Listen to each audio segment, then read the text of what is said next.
तर नमस्कार मंडळी, मी केदार सुतार. माझ्या केदार सुतार व्लॉग या यूट्यूब चॅनलमध्ये आपलं स्वागत करतो. तर मित्रांनो, आता इथे कास्टिंगचंच काम चालू आहे कारखान्यामध्ये आणि बाहेरच्या साईडला तुम्ही मूर्ती वाळायला ठेवली आहे, ती तुम्हाला दाखवतो. तर हे बघा मित्रांनो, इथं मी मूर्ती वाळायला ठेवलो आहे. आता तुम्ही म्हणाल की मूर्ती अशा झोपवल्यात का खाली? मूर्ती झोपवले म्हणजे की मूर्ती ज्यावेळी झोपून खाली ठेवताय त्यावेळी ऊन आणि वारं आतून आणि बाहेरून असं खेळतं राहते, त्यामुळे मूर्ती लवकर वाळतात. जर तुम्ही मूर्ती असं जर सरळ ठेवला, उभ्या ठेवल्या, तर मूर्ती लवकर वाळत नाहीत. कारण का मूर्ती उभ्या असल्यामुळे की नाही ती जे ज्यात मूर्तीतलं जे पाणी असते ते लवकर म्हणजे उन्हामुळे वर उडून जात नाही. तेवढ्यासाठी मूर्ती असं झोपून ठेवायची कधी पण, म्हणजे एकावर एक असं जर टेकून ठेवलं ना मूर्ती लवकर वाळतात. ही अशी पद्धत तुम्ही वापरू शकताय, म्हणजे मोस्टली मूर्तिकार लोक. तर जुन्या मूर्तिकारांना माहीत असणार आहे, पण नवीन मूर्तिकारांना ज्यांना म्हणजे जे आता या क्षेत्रात उतरले आहेत त्यांना हे उपयोगी पडते. आणि इथे बघू शकता आमचा कारखाना, अशा या मूर्त्या तयार झालेल्या आहेत एवढ्या. कास्टिंगचं काम पण चालू आहे पलीकडे, आणि इकडं आता मी फिनिशिंगचं काम करत बसलेलो आहे.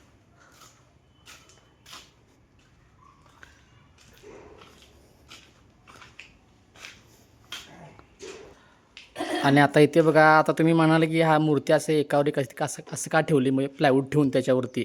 कारण का तुमच्याकडे जर जागा कमी असेल आणि मूर्त्या भरपूर असतील तर असा हा जुगाड करून तुम्ही मूर्त्या ठेवू शकता. म्हणजे बेसला एक मोठी मूर्ती ठेवायची. तुमच्याकडं जास्तीत जास्त एक 2 फुटाची मूर्ती असेल, 2 फूट किंवा 2.5 फूट, त्याच्यावरती प्लायवूड ठेवायचं. आणि त्याच्यापेक्षा थोडे कमी हाईटच्या ज्या मूर्त्या आहेत, 1.5 फूट, 1.25 फूट, असे एकावर एक प्लायवूड ठेवून रचून घ्यायचं. त्यामुळे आपल्याला कमी जागेत जास्त मूर्त्या बसवता येतात. आता आमच्या इथं नाही म्हटलं तर एक 2,500 ते 3,000 मूर्त्या असणार आहेत. ह्या जागेमध्ये व्यवस्थित बसवण्यासाठी आम्ही असा जुगाड केला आहे. आणि मूर्त्या ज्यावेळी ओल्या असतात त्यावेळी तसं ठेवायचं नाही. ज्यावेळी मूर्त्या पूर्णपणे वाळून फिनिशिंग ज्यावेळी होते पूर्ण, त्यावेळी अशा मूर्त्या रचून घ्यायच्या. अजून एवढा प्लॅस्टरचा लोड आहे इथं, आणि हे आमचे सुविधा आहेत कास्टिंगला. इकडे कोल्हापूर, सांगली, सातारा ह्या साईडला तुम्हाला कोणाला पण ज्या नवीन मूर्तिकार आहेत किंवा जुन्या आहेत त्यांना जर कास्टिंगसाठी म्हणजे लोक हवे असतील तर कॉन्टॅक्ट करा, आमच्याकडे आहेत ते.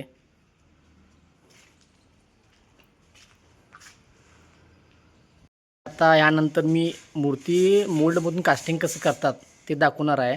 म्हणजे मोल्डला हे जोडण्यापासून ते मूर्ती तयार करण्यापर्यंत जी प्रोसेस आहे ते आता मी दाखवणार आहे तुम्हाला.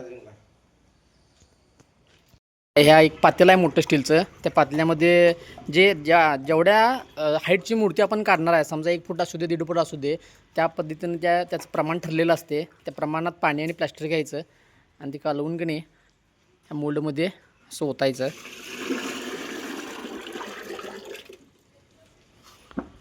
मोल्डमध्ये ओतून झाल्यानंतर मग असं राहिलेलं वगैरे पातेलं लागलेलं असते ते सर्व त्यात काढून घ्यायचं आणि त्या पद्धतीने मग पुढची प्रोसेस चालू करायची.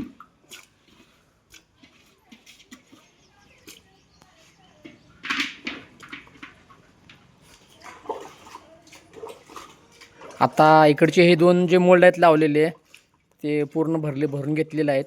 म्हणजे पहिला आता आणि दुसरा जो कात्या आहे तो पण लावून घेतलेला आहे. हे थोड्या वेळानंतर ते मोल्ड खोलून घ्यायचं. त्यानंतर मग तुम्हाला मूर्ती दाखवतो त्यातली.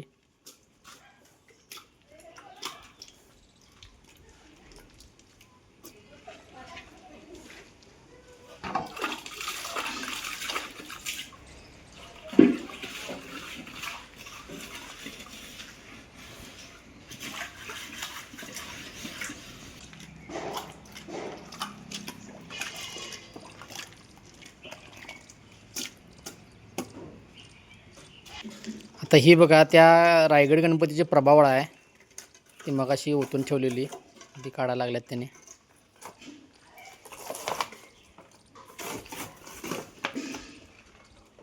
हे असे प्रभावळ आहे त्याला, म्हणजे जॉईंट नसत्या मूर्तीमध्ये. एक एक मूर्त्यांचं प्रभावळ कसं असत्या, एक एक मूर्त्यांची प्रभावळ जॉईंट असत्या ओव्हरऑल मोल्डमध्ये.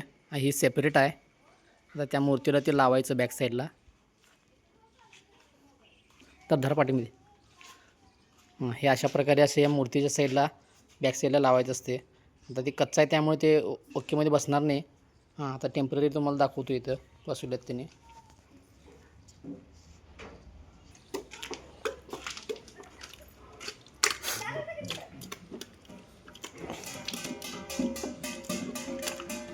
हे थोड्या वेळेच्या अंतरानंतर ते थोडं प्लास्टर घट होत असते, त्यामुळे ते थोडं असं वर ओढून घ्यायचं.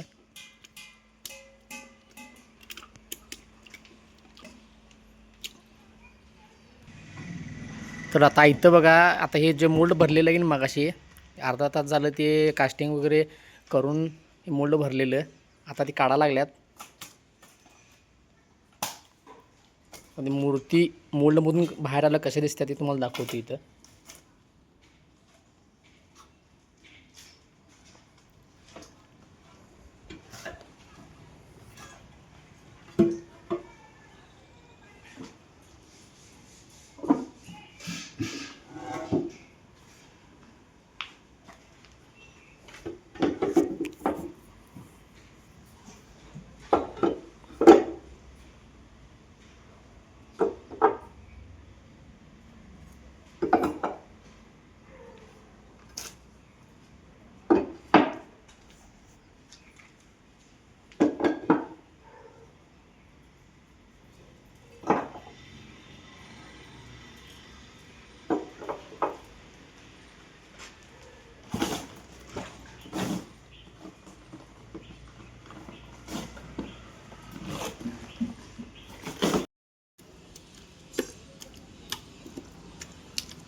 तर मंडळी, आता आपण बघितलं आहे कास्टिंग कसं करायला लागल्यात ते, आणि कास्टिंगची प्रोसेस काय असते, आणि मूर्त्या कशा वाळवायला ठेवायच्या, आणि जागा कमी असली तर मूर्त्या कसं व्यवस्थित रचून ठेवायच्या, म्हणजे कमी जागेत जास्त मूर्त्या बसावा अशा, ते आता सगळं आपण ह्या व्हिडिओमध्ये बघितले. आणि आपणास हा व्हिडिओ कसा वाटला ते कमेंटमध्ये नक्की कळवा. आणि व्हिडिओज लाईक करा, शेअर करा, चॅनलला सबस्क्राईब करायला विसरू नका. तसेच मी ह्या व्हिडिओची link Instagram, Facebook, other social media प्लॅटफॉर्मवरतीच टाकणार आहे. आणि जे नवीन मूर्तिकार आहेत त्यांच्यासाठी हा व्हिडिओ अत्यंत उपयोगी आहे. आणि हा व्हिडिओ जास्तीत जास्त शेअर करा आणि चॅनलला सबस्क्राईब करायला विसरू नका. धन्यवाद.